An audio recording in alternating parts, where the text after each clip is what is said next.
A week before my wedding, my dad was laughing while he installed a hidden camera in my fiancé's car. 2 days later, I hit play and blew up my own life in one evening.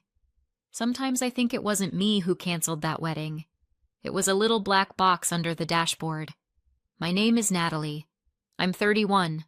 I live just outside Houston, in a studio my parents bought for us to start family life in. There is no family.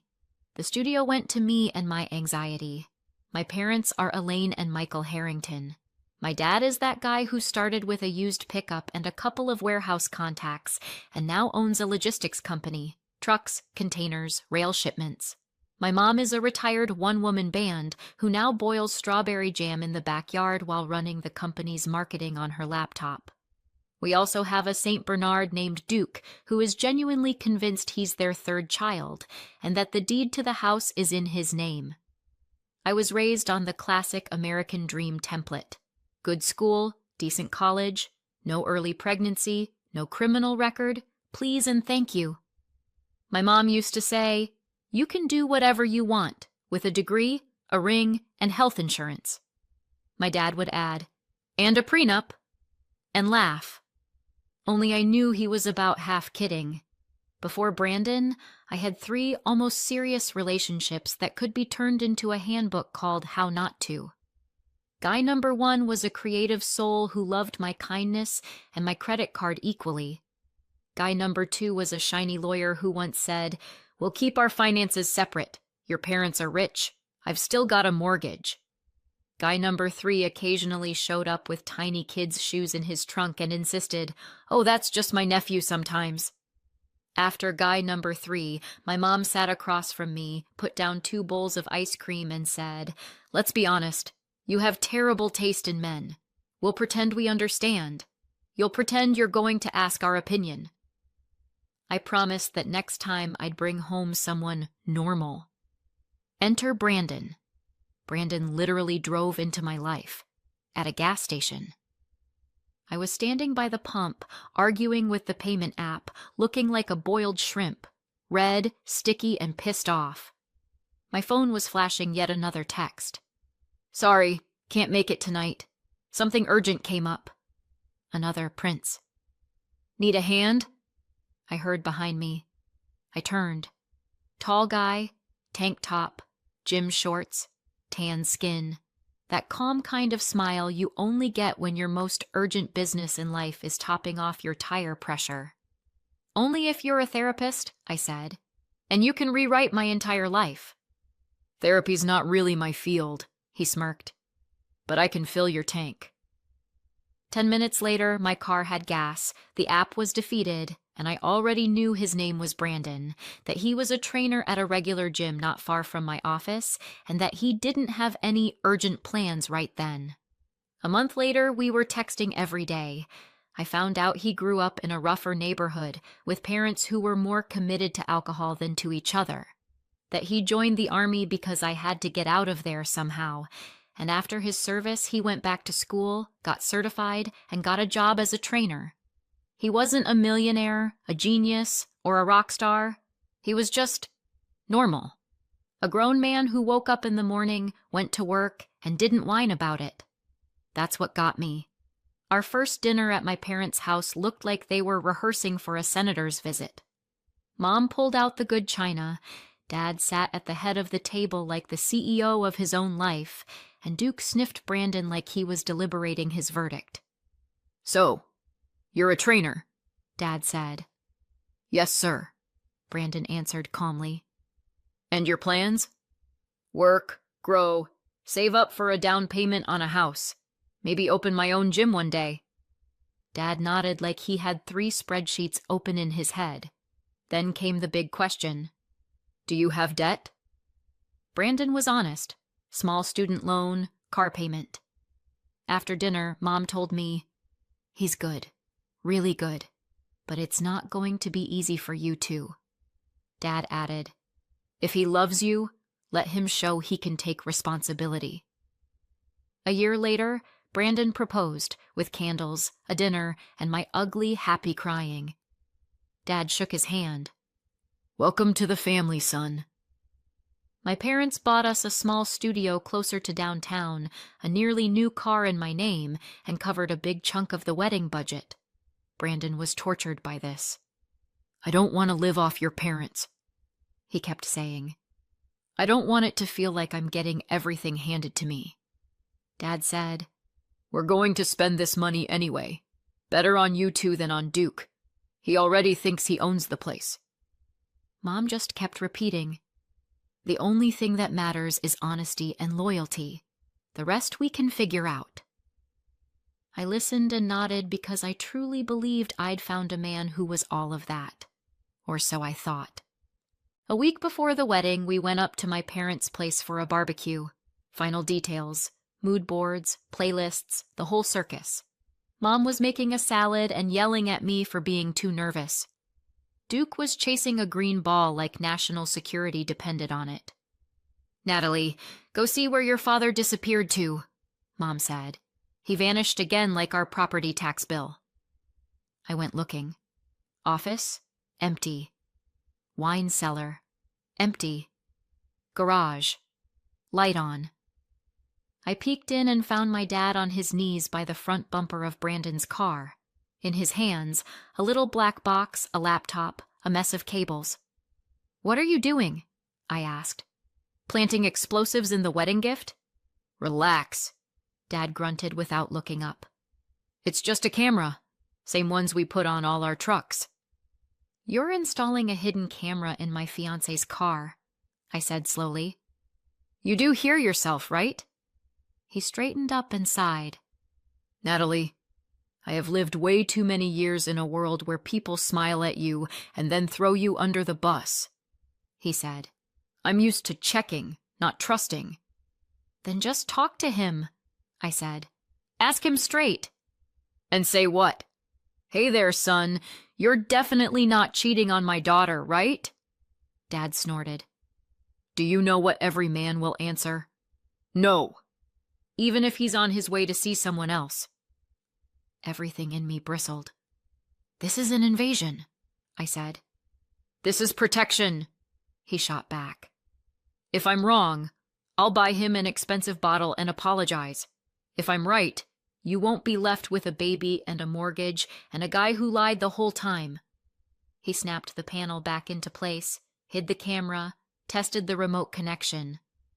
"At least turn the audio off," I said. "The video will be more than enough." "Fine," he sighed. "Video only." I probably should have blown up right then. Instead, I said, "If it turns out he's clean, you tell him about this yourself. You don't put that on me." "I promise," Dad said. Too bad we never got that far. 2 days before the wedding, Brandon told me he had to drive out of town for work, meet some guy about a new contract for the gym. I was deep in wedding prep hell. Nails, brows, dress fitting, all the stuff that looks fun only in Pinterest boards. He came back late, exhausted. "You okay?" I asked. "Yeah, just a long day," he said, and went to shower. He was asleep within minutes. I wasn't. The camera was buzzing at the back of my mind. So were the things he hadn't told me. And my dad's words about protection. After an hour of staring at the ceiling, I got up, went down to the garage, opened the app on Dad's laptop. At first it was boring. Free therapy for an anxious bride. Highway, traffic, gas station. Brandon singing along to the radio. I almost closed the laptop and told myself to grow up. Then I saw the sign. 1-story buildings, ramps, people in wheelchairs. A nurse came out with a young woman in a chair. Thin, drowned in an oversized gray hoodie. Brandon practically jumped out of the car, grinned at her, scooped her up like she was made of glass, moved her to the passenger seat, buckled her in carefully. They pulled out onto the road. Fields, tree lines, some ancient gas station, a lake, a picnic area. Brandon spread out a blanket, carried her out, sat her down, unpacked food, juice. The camera was at a slight angle, but I could see enough. They were laughing. He brushed her hair back. She leaned her head on his shoulder. Then they laid down on the blanket. She rested her head on his chest. He wrapped his arm around her. Something inside me just snapped. On the drive back to the center, the window must have been cracked, and even with the audio off, the mic caught a few lines. "Brandon, I'm scared." Her voice. "What if I can't do this?" "I'm here, Liv." His. "We're going to raise our baby. I don't care what the doctors say." We're going to raise our baby. I hit pause. Sat there for a full minute, just breathing, trying not to throw the laptop across the garage. My fiancé, the man I was supposed to stand next to in church in 48 hours, was taking some woman out of a long-term care facility and promising to raise their baby. I finished the video. He carried her back in his arms. The nurse nodded at him like they were old friends. He sat in the car for a moment, forehead on the steering wheel, then started the engine and left. The file ended. So did my old life, pretty much. I went back upstairs, flipped the light on. Brandon stirred. "Natalie?" I dropped the laptop on the bed next to him. "Watch this," I said. "Rehearsal for your future family life." He watched. I watched his face. He tensed at the Green Oaks sign, turned pale at the picnic, closed his eyes at our baby. "What is this?" he asked quietly. "A camera," I said. "My dad's. In your car." He was silent for a few seconds. "So you and your dad decided to spy on me?" "We decided to find out the truth," I snapped. "You decided to build a second family." "That's not what's happening," he said. Classic line. "Really?" I laughed. "You drive out to a long-term care center, pick up a woman everyone there clearly knows you with, lie on a blanket with her, and promise to raise a baby. How else am I supposed to see it?" He rubbed his face. "She's my sister," Brandon said. "Nat, give me a minute. I'll explain everything." "Your sister, sure." I cut him off. "And the baby is also magically your sister's. And you're just... what? A saint?" I wasn't listening. At that point, I was pure anger in leggings. Brandon looked at me for a long moment. "I can see you've already decided," he said quietly. "It doesn't matter what I say. You're going to believe whatever the video tells you." He stood up, opened the closet, started packing. "You're seriously just gonna walk out?" I asked. "You're not even going to try?" "I am trying," he said, not looking back. "Trying to talk to someone who throws a recording in my face but doesn't ask a single question." He grabbed a bag, his wallet, his keys. "There's not going to be a wedding," I said. "I got that." He nodded. The door shut behind him, and that was it. My future husband turned back into just a guy with a backpack walking out of my life. The next day, I called everyone who needed calling: restaurant, church, florist, photographer, saying, "The wedding is canceled 20 times in a row" is a very specific form of torture. I told my mom, "He cheated on me." She cried, hugged me, kept saying it was for the best. I handed my dad the camera. He watched the recording, came back, braced his hands on the table, and only asked, "Are you sure you want to call everything off?" "It's already done," I said. He nodded. Looked less like the guy who'd caught the bastard, and more like a man who'd dug for oil and found a toxic waste dump underneath. Brandon didn't text, didn't call, didn't try to explain. At the time, I called it cowardice. Now, it's not that simple. I moved back into our studio, alone. Everything in that apartment screamed that there should be 2 of us. 2 Mr. and Mrs. Muggs, 2 toothbrushes, half a closet sitting empty and judging me. My friends split into 2 camps. Team 1, better now than after 2 kids. Team 2, what a jerk, not even trying to talk. I agreed with both teams, depending on the day. I changed my route to avoid driving past his gym. Didn't look at his socials, first out of principle, then out of sheer fear. Once, in a grocery store parking lot, I almost ran into him. I saw his back, his walk, a stroller next to him. A real one, with an actual baby in it. I grabbed the steering wheel like it could save my life, stalled the engine, and by the time I got it started again, they were gone. I didn't sleep properly for 3 nights. All I could see when I closed my eyes was Brandon, the woman from the car, and that stroller, and yes, I hated him, and myself. Now here's what I didn't know back then, and what you already know I'm going to find out. Brandon spent his whole life believing he was an only child. Until one night, an old neighbor lady, in the middle of his parents' drunken argument, asked his mom, "How's your little girl doing? The one in that place?" Joyce tried to laugh it off, blame confusion and old age, but alcohol makes some tongues looser than they should be. That night, Brandon dragged the truth out of them. He had a twin sister, Olivia, born the same day, but with a severe autoimmune joint disease, brought up on pain, surgeries, and a prognosis that basically said, life in a wheelchair, constant care, endless meds. Jean and Joyce were young, broke, and very tired. They picked the easiest route, signed away their parental rights, handed the baby over to the system, and decided that it's better this way for everyone. For Brandon, forgetting was trickier. When he found out, he was in his early 20s. He moved out quietly, without hitting anyone, which frankly was impressive. Then he started looking for his sister through social services, archives, bureaucratic hell, and a couple of rare kind people in the right places. Eventually, he found Olivia at Green Oaks, that same long-term care facility I later saw through my dad's camera.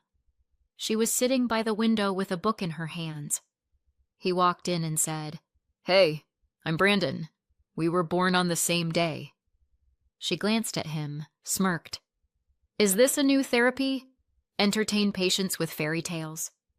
He showed her his papers, birth certificate, documents, proof. She listened and asked, "So they didn't lose me. They gave me away. Officially." And then she just nodded, like she was filing it away under confirmed suspicion. Brandon started visiting every week, sometimes twice. He brought real food, not the stuff in plastic trays. Books. Managed to get her a decent mattress through a charity. And he heard story after story about people the system took care of, just enough to keep breathing, but not enough to live. Green Oaks had a resident doctor named Oliver, young, ambitious, and just a bit too in love with his own research. He came up with a social integration experiment. Take Olivia out to a restaurant and see how she copes with the real world. She wanted it. Badly. Brandon had doubts, but she begged, and he gave in. Bright lights, noise, tables packed too close together, bathroom at the other end of the room. Dinner out was a full-blown boss level for Olivia. By the end, she could barely stand. Oliver drove her to his place to rest because the center was far and she was already half asleep. And then, textbook How to Wreck Your Medical License. He helped her lie down, gave her some water, sat on the bed for just a minute, and fell asleep. They woke up no longer in doctor-patient positions. A few weeks later, Olivia found out she was pregnant. Her primary doctor, not Oliver, looked at the test results and went pale. "Olivia, this is a huge risk. Your condition, your meds, the joint damage. Pregnancy is an enormous strain. I'm obligated to list all the possible complications." And he did, up to the word death. She listened. Then she called Brandon. "I'm pregnant," she said. "Everyone thinks this is insane." Brandon came the same day, sat on the edge of her bed, held her hand in silence for a long time. Then he said, "I'm not going to pressure you either way, but if you keep this baby, I'm with you. I'm not letting the system take another person from our family." That was the moment my dad's camera later sliced into one line, "We're going to raise our baby," and played back to me without any context. Dr. Oliver, meanwhile, transferred to another facility at lightning speed. He was terrified. Patient, pregnancy, potential scandal, loss of license. Olivia didn't file a complaint. No resources, no strength, no desire to go to war with the system when she could barely breathe and had a baby growing inside her. Brandon found a charity to help with her treatment bills, helped her get disability and assistance, helped her move into a small, accessible ground floor apartment. He worked extra shifts at the gym, said no to himself, and said yes to diapers and a crib. And at the same time, he was planning a wedding with me, trying to find the words to tell me everything, waiting for the right moment that never came. That's where my dad's camera came in and finished the job for all of us. Olivia had the baby, a boy, Noah. The pregnancy nearly killed her, but it didn't. Both of them survived. Brandon turned into a one-man support service. Groceries, baths, doctors, paperwork. Rocking Noah at 3 a.m. while Olivia lay there bargaining with her joints not to fall apart. One night he came over with a small velvet box. "Hide this for me," he asked. "I can't throw it away, and I don't want to see it." He didn't explain. She didn't push. Months later, looking for a clean cloth diaper, she stumbled across the box, opened it. Inside was a thin white gold bracelet with a small pendant in the shape of an N. On the inside engraved, "For my wife Natalie." Olivia stared at it for a long time, at the word wife. That evening she asked, "Who's Natalie?" Brandon sat down. "My fiancé," he said. "Was." "Why was?" "Because I kept my mouth shut for too long," he said. "She saw a piece of the truth and decided she knew the whole thing. I didn't get to explain. Or maybe I didn't have the guts." Olivia is not big on drama, but even she decided this was too much. She looked up Elaine Harrington, Houston, Texas, found the company website, the address. Then she asked Dr. Oliver, who still sometimes gave her rides to appointments, for a ride to see one woman. He told her it was a terrible idea. Then he looked at Noah and agreed to go. That day I was in the office, writing some cheesy line about careful delivery across the country. The only thing being carefully delivered inside me was anxiety. My mom was at home, stirring her strawberry jam. Duke was guarding the pot from the local gang of crows. The gate buzzer rang. On the driveway, a car pulled up. At the wheel, a guy in a wrinkled doctor's coat. In the passenger seat, a woman in a wheelchair with a baby on her lap. Duke flew over, barking and trying to climb into her lap. "Duke, down!" Mom yelled. "It's okay," the woman smiled. "I'm used to pushy men." "Are you Elaine Harrington?" she asked. "Natalie's mom?" "Yes," Mom said slowly. "And you are?" "My name is Olivia," the woman said calmly. "Brandon is my twin brother, and this is Noah, his nephew. We need to talk." Mom later told me everything inside her went cold at that moment. The word mistress didn't exactly leave the chat. They rolled up onto the porch. Dr. Oliver parked himself in the shade like a human exhibit of guilty conscience. Olivia started talking. No tears, no theatrics. She told Mom about being given up to the system, about life in that facility, about Brandon showing up one day and introducing himself as her brother, about Oliver's experiment, the restaurant, the night he shouldn't have allowed to happen, the pregnancy, about doctors begging her not to keep the baby, about Brandon carrying her up and down stairs and fighting for funding. Mom listened and slowly realized the puzzle was from a completely different box. Then Olivia got to the day at the lake. "Brandon just wanted me to have one good memory of being pregnant," she said. "One that didn't involve hospital lights. That's why he took me to the water. We lay on the blanket and he said, 'We're going to raise our baby.' Not because we're a couple, because he didn't want Noah to grow up in the same hell I did. Then she pulled out the bracelet. "This is yours," she said, sliding the velvet box across the table. "You can throw it out, keep it, melt it down. I don't care. But I think your daughter and my brother got their chance to talk stolen from them, and I'm part of why." Mom looked at the bracelet with the little N, at Noah playing with Duke's ear, at the woman in the wheelchair who had come not to beg for sympathy, but to try to fix something she didn't even break. And she said, "My husband and I have tried very hard to protect our daughter. Apparently at some point we started protecting our own fears instead." She took a deep breath. "Natalie's coming by today. I want you to stay. And I'm going to call Brandon." I drove over to my parents' just because I suddenly wanted my mom's coffee and some quiet. I pulled into the driveway. Duke was doing his usual tornado impression. On the porch, I saw my mom, the guy in glasses I vaguely recognized as a doctor from some charity visit to Green Oaks, and a woman in a wheelchair with a baby on her lap. I knew her immediately. It was her, the woman from the video, except not pixelated. Real. My first thought was, well, at least his mistress is pretty. Yeah, my brain is not my best friend. Mom got up. "Natalie, come here," she said. "We need to talk." I sat. She put a mug of coffee in front of me. My hands shook so much I almost spilled it. "This is Olivia," Mom said. "Brandon's sister. And this is Noah." Olivia looked me straight in the eye. "I'm pretty sure I'm the reason you called off your wedding," she said calmly. "Can I at least give you my version of that recording?" I nodded. Where was I going to go? She told me what you already know. I didn't. With every section, my stomach twisted tighter, not because of Olivia, because of me.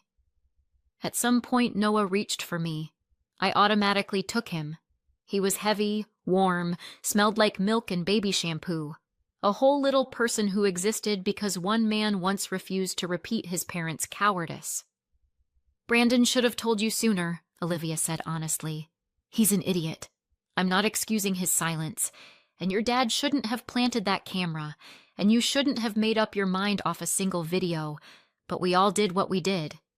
And I shouldn't have tried to control everything with gadgets," Mom added quietly. "Or pushed you with my fear." Duke lay down across my feet like a very large, very furry, emotional support animal. Mom put her hand over mine. "I called Brandon," she said. "Told him I want to see him this weekend. Here. With you. With Olivia and Noah. No pressure. Just to talk." "And?" I managed to get out. "He said he'd think about it," she answered. But from his voice, "I think he's coming." Olivia smiled sideways. "He's stubborn," she said. "But when it comes to people he loves, he shows up, even if he growls the whole time." I sat there with Noah on my lap, looking at the bracelet on the table, and realized that the person who hit play and decided she knew everything, that was me. Dad put the camera in. Brandon kept his mouth shut. But I'm the one who slammed the door on the wedding. Right now the bracelet is on my nightstand. Duke curls up next to the bed and sighs like some old philosopher. Brandon hasn't called yet. The weekend's still ahead. I don't know if he'll show up, and if he does, I honestly don't know what I'll say first. "I'm sorry," or "You're not innocent either." Probably both.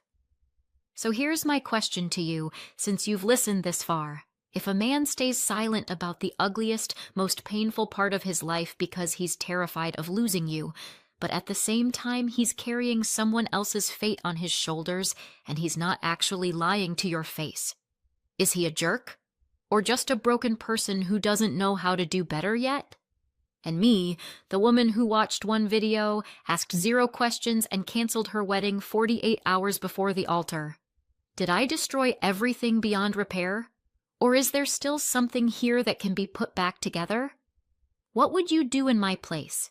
Give this story a second chance, or close the laptop, walk away, and build a life where there's no Brandon at all.